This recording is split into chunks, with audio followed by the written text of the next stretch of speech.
तो आज का हमारा यूनिट है अल्कोहल, फिनॉल एंड ईथर और इस यूनिट की सभी एक्सरसाइज क्वेश्चन को कंप्लीट सॉल्यूशन के साथ हम बहुत कम टाइम में कवर करने वाले हैं। तो ये वीडियो आपको इस यूनिट में बहुत स्ट्रांग बनाने वाला है। Let's begin.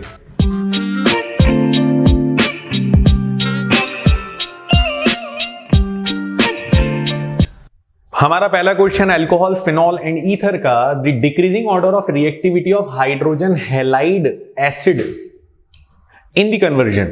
तो बच्चों होता यह है कि हाइड्रोजन हैलाइड की अगर हम बात करें तो हाइड्रोजन हैलाइड होता है HX और इस HX में सबसे ज्यादा रिएक्टिव होता है HI, then HBr, then HCl, then HF। तो ये इसकी रिएक्टिविटी का ऑर्डर भी है और यही इसकी एसिडिक नेचर का भी ऑर्डर है। सबसे ज्यादा एसिडिक होता है HI और सबसे कम एसिडिक होता है HF।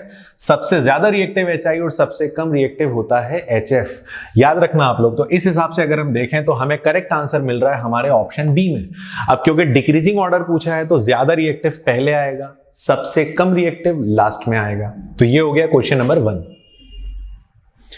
Question number 2, a compound X with the molecular formula C3H8O can be oxidized to another compound Y whose molecular formula C3H6O2। C3H6O2 मतलब एक बहुत बड़ा हिंट मिल रहा है कि आप इतना ज्यादा ऑक्सीडेशन करा रहे हो कि जो आपके पास अल्कोहल है वो कार्बोक्सिलिक एसिड में कन्वर्ट हो रहा है, क्योंकि बच्चों डबल ऑक्सीजन कार्बोक्सिलिक एसिड के पास होता है।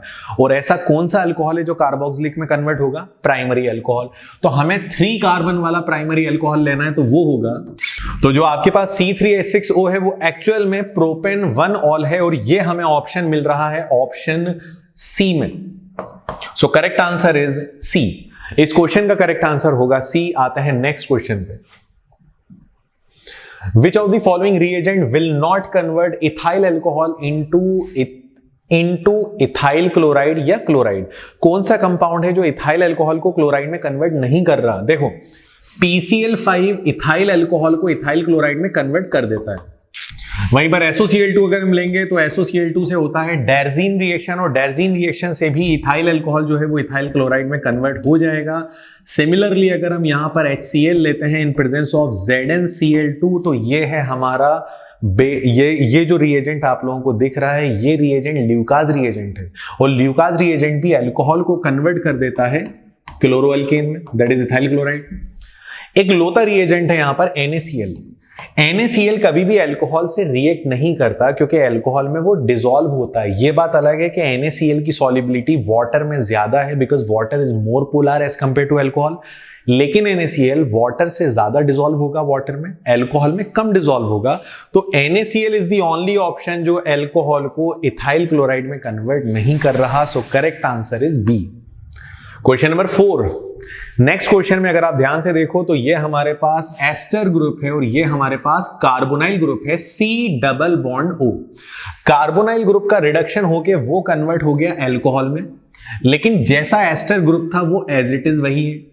हम लोग रिडक्शन करा रहे हैं, इसका मतलब आपको चाहिए रिड्यूसिंग एजेंट। रिड्यूसिंग एजेंट में जिंक अमलगम नहीं लेना, वो तो कार्बोनाइल को पूरे ही खत्म कर देगा क्योंकि ये क्लेमेंसन रिडक्शन करेगा। KMnO4 नहीं लेना, वो ऑक्सीडाइजिंग है।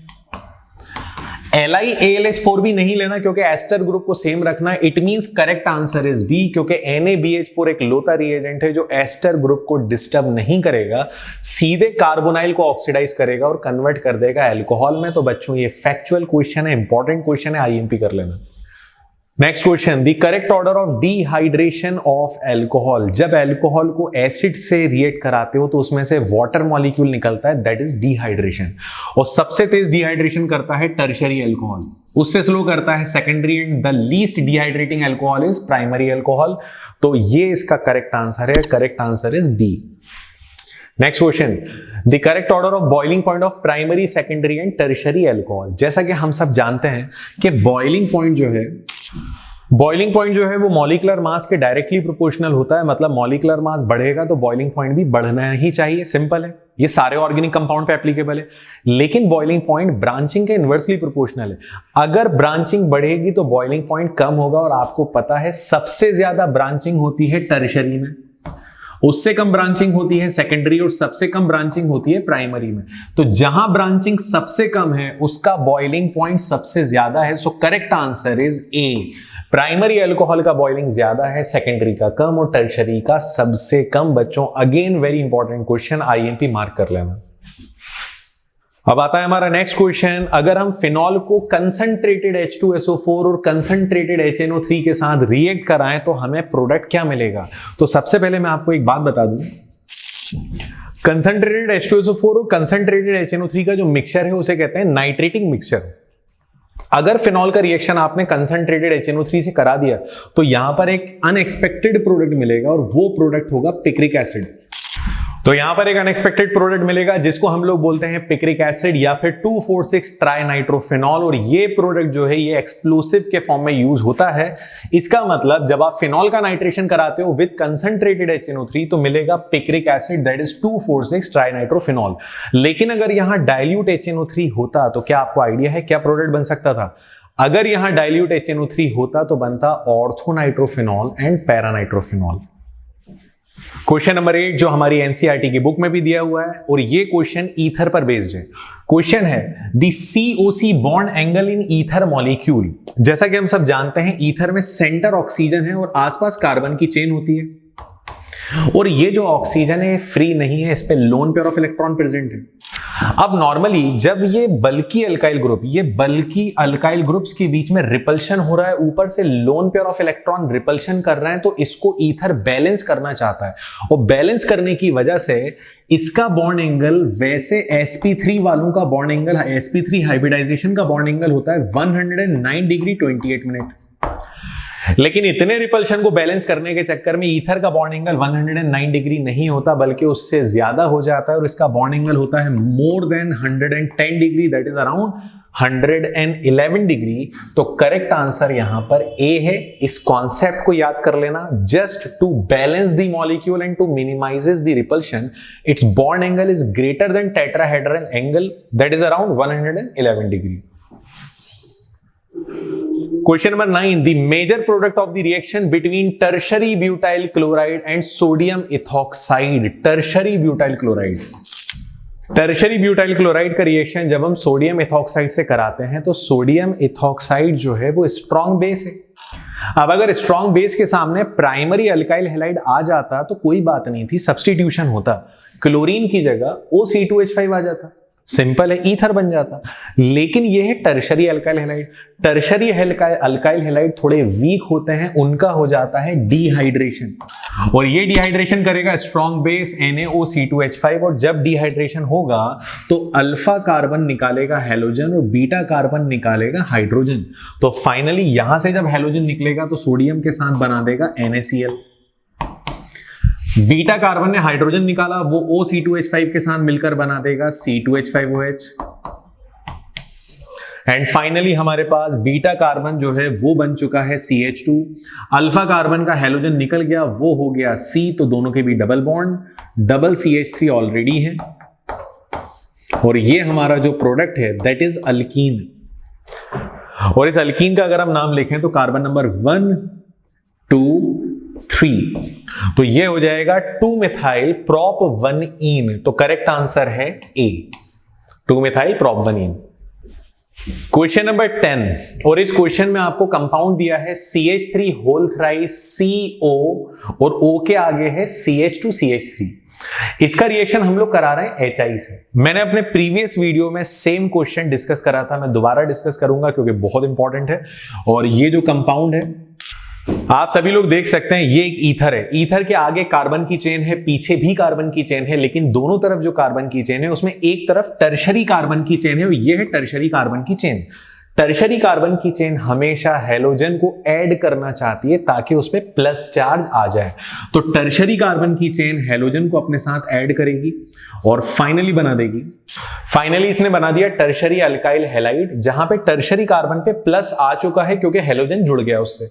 अब हमारे पास बच रहा है CH3 CH2O और हाइड्रोजन, तो ये आ जाएगा CH3 CH2OH।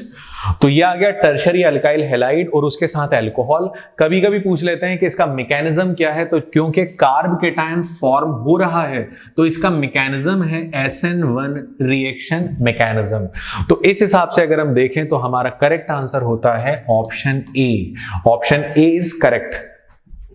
असर्शन रीजन, और असर्शन रीजन में option A B C and D कब लगाना है आप एक बार देख सकते हो, इसका स्क्रीनशॉट ले सकते हो। चलिए तो पहले असर्शन रीजन पर आते हैं, जहां पर हमें तरीका हमें मालूम है, हमें स्टेटमेंट 1 और स्टेटमेंट 2 समझकर रीड करना है। पहला statement, addition reaction of water to ब्यूट-1-ene in acidic medium yield butane two ol. एक बार देखते हैं ब्यूट-1-ene, ये हमारे पास ब्यूट-1-ene है, हम लोग इस ब्यूट-1-ene का रिएक्शन करा रहे हैं वाटर से। आप देख सकते हो ये अनसिमेट्रिकल अल्कीन है, तो भैया मार्कोनिकॉफ रूल लगेगा, negative part will goes to that double bonded carbon which contain less hydrogen. इसका मतलब OH ग्रुप आकर जुड़ेगा कार्बन नंबर 2 पर, हाइड्रोजन जाकर जुड़ेगा कार्बन नंबर 1 पर, तो यहां पर प्रोडक्ट बनेगा। तो यहां पर हमारा प्रोडक्ट बन गया ब्यूटेन टू ऑल, और इसमें बिल्कुल सही लिखा है कि ब्यूटेन टू ऑल बनेगा, इसका मतलब हमारा पहला स्टेटमेंट 100% करेक्ट है। अब सेकंड स्टेटमेंट में देखते हैं, addition reaction of water in acidic medium proceed through formation of carb anion.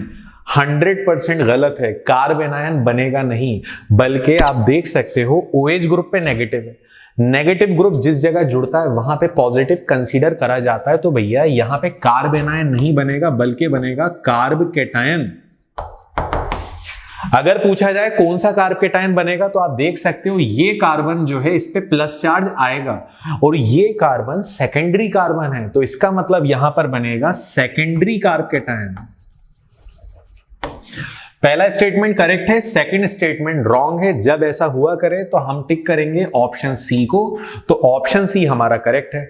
लेकिन ऐसा जरूरी नहीं है कि एग्जाम में भी ऐसा ही कुछ हो, एग्जाम में आपको मेंशन करा जाएगा कब आपको ए लगाना है, कब बी लगाना है, कब सी लगाना है, कब डी लगाना है, लेकिन 99% केसेस में इन्हीं पैटर्न को हम लोग फॉलो करते हैं, कब ए लगेगा, कब बी, सी और डी। तो सी तब लगेगा जब आपका असर्शन करेक्ट हो लेकिन रीजन इनकरेक्ट हो या रॉन्ग हो। तो पहला असर्शन रीजन कंप्लीट होता है। अब आते हैं सेकंड असर्शन रीजन पर। Bromination of phenol takes place even in absence of Lewis acid. बिल्कुल सही बात है, फिनॉल ये होता है बेंजीन पर OH। हम लोग एक बात जानते हैं कि अगर हम फिनॉल का रिएक्शन ब्रोमीन से करा रहे हैं तो फिनॉल जो होता है ना, वो ब्रोमीन को बिना लुईस एसिड के भी एक्सेप्ट कर लेता है, क्योंकि फिनॉल पे होता है OH ग्रुप, और ये OH ग्रुप इलेक्ट्रॉन देकर बेंजीन को कर रहा है हाईली एक्टिवेट। ये OH ग्रुप जो है वो बेंजीन को एक्टिवेट कर रहा है, तो ये रिएक्शन पॉसिबल है। और अगर ये रिएक्शन मैं एक्वस ब्रोमीन से कराता हूं तो यहां पर बनेगा ट्राइब्रोमोफिनॉल। तो पहला स्टेटमेंट तो हमारा करेक्ट है। अब सेकंड स्टेटमेंट में बोला है in phenol OH group attach to benzene is deactivating effect. क्या ये डीएक्टिवेटिंग इफेक्ट कर रहा है? बिल्कुल गलत है, ये तो हाईली एक्टिवेट कर रहा है। इसका मतलब सेकंड स्टेटमेंट रॉन्ग है, तो हमारा आंसर होगा C. Correct answer is C. Question number 13, COC bond angle in ether is slightly less than tetrahedral angle. Tetrahedral angle होता है 109 डिग्री 28 मिनट, और ईथर का बॉन्ड एंगल होता है 111 डिग्री। तो ईथर का बॉन्ड एंगल तो ज्यादा है, इसका मतलब पहला स्टेटमेंट रॉन्ग है। Second statement, due to repulsive interaction between alkyl group in ether. बिल्कुल सही बात है, जब ईथर के अंदर बॉन्ड एंगल ज्यादा होता ही इसलिए है क्योंकि दो अल्काइल ग्रुप बड़े बल्की ग्रुप्स हैं, उनके बीच रिपल्शन होता है। उस रिपल्शन को बैलेंस करने के लिए बॉन्ड एंगल बढ़ जाता है। तो करेक्ट है, सेकंड स्टेटमेंट करेक्ट है, पहला स्टेटमेंट रॉन्ग है, सेकंड करेक्ट है, so answer is D. Next question, the boiling point of diethyl ether is much less than that of ethanol. बिल्कुल सही है, ईथर का बॉइलिंग पॉइंट अल्कोहल से हमेशा कम होता है। करेक्ट है। क्यों कम होता है? क्योंकि अल्कोहल के मॉलिक्यूल के बीच में होता है हाइड्रोजन बॉन्ड, और हाइड्रोजन बॉन्ड की वजह से अल्कोहल के मॉलिक्यूल के बीच स्ट्रॉन्ग इंट्रैक्शन होता है।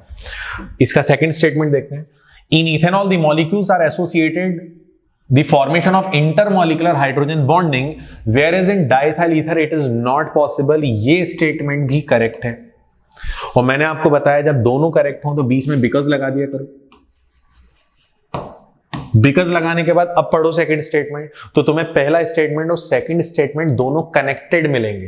पहले स्टेटमेंट में जो बात कही गई है सेकंड स्टेटमेंट में वो बात एक्सप्लेन करी गई है। इट मींस दोनों करेक्ट हैं और दोनों कनेक्टेड हैं, सो करेक्ट आंसर इज ए। तो बच्चों इसी के साथ हमारा ये यूनिट भी होता है कंप्लीट, इस यूनिट की एक्सरसाइज भी होती है कंप्लीट। अगर आपको किसी तरह की क्वेरी है तो कमेंट बॉक्स में जाके कमेंट कर सकते हैं। That's all for today and thank you very much.